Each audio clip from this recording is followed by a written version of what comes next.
അപമാനങ്ങളെ ആരാണ് ഭയക്കാത്തത്? അവിടെയാണ് ഗുരുക്കന്മാരും നമ്മളും തമ്മിലുള്ള വ്യത്യാസം. സ്നേഹഭിക്ഷുക്കൾ എന്ന നിലയിലും ജ്ഞാനാന്വേഷികൾ എന്ന നിലയിലും അവരുടെ ചുമലുകള് ഓരോരോ അപമാനത്തിന്റെ നുഖത്തിന് താഴെ അമർന്ന് നന്നായി നീലിച്ചുപോയി.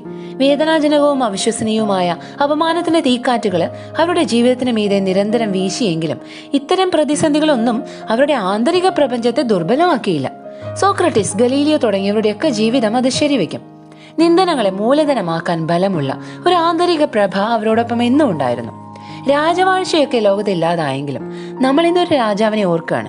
ലോകത്തിലെ മറ്റു രാജാക്കന്മാരെക്കാൾ വ്യത്യസ്തമായി ഹൃദയങ്ങളെ സ്നേഹം കൊണ്ട് കീഴടക്കുന്ന സ്നേഹരാജാവായ ക്രിസ്തുവിന്റെ രാജ്യത്വ തിരുനാള്.